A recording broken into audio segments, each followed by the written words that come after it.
વર્ષોથી કચ્છની અંદર શિક્ષકોની ઘટનો મોટો પ્રશ્ન ચાલી રહ્યો છે। 35 વર્ષથી ભારતીય જનતા પાર્ટીની સરકાર છે ગુજરાતની અંદર।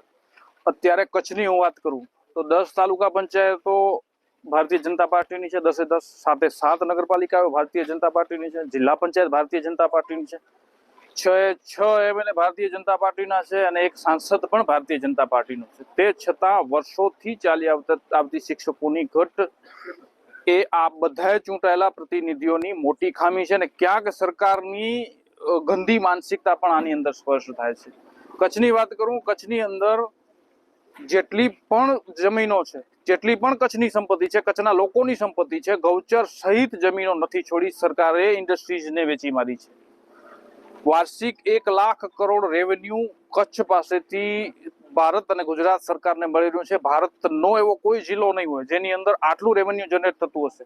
આટલી આવક મેળવ્યા છતાં જો કચ્છને પૂરતા શિક્ષકો પણ પૂરા ન કરી શકતા હોય તો હું માનું છું કે ક્યાંક એમની ગંદી માનસિકતા છે અને આ બાબતે અમે લડત શરૂ કરી છે।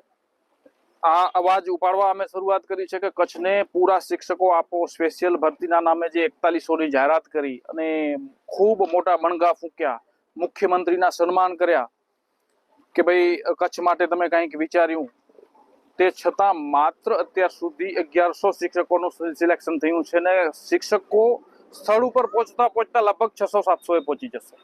તો આ કચ્છની ગંભીર સમસ્યા છે। આ સરકાર કચ્છની જનતા, જે કચ્છનું જે બાળકો છે એને આ ઇન્ડસ્ટ્રીઝ માટે કદાચ મજૂરો તૈયાર કરતી હોય એવું દેખાઈ રહ્યું છે। તો આના માટે અમને રોડ ઉપર ઉતરવું પડ્યું છે। એની પહેલા પણ બાળકો અમારા આહવાનને પગલે સ્કૂલથી બહાર નીકળી રોડ રસ્તાઓ ઉપર આવીને નારા પોકાર્યા છે કે ભાઈ અમને ભણવું છે, અમને શિક્ષક આપો। તે છતાંય સરકારના કાન યા આંખો નથી ઉઘડી। માટે આ આજે ફરીથી કાર્યક્રમ કરવો પડ્યો છે મોખાટોલ મધ્યે ચક્કાજામનો, અને અત્યારે ડિટેન પણ અમને કરવામાં આવ્યા છે। ગુજરાત આખામાં જેટલા જિલ્લાઓ છે એમાં કચ્છ જિલ્લો બીજા નંબરનો ટેક્સ આપે આખા ગુજરાતમાં, છતાં એના સાથે અન્યાય કેમ થાય?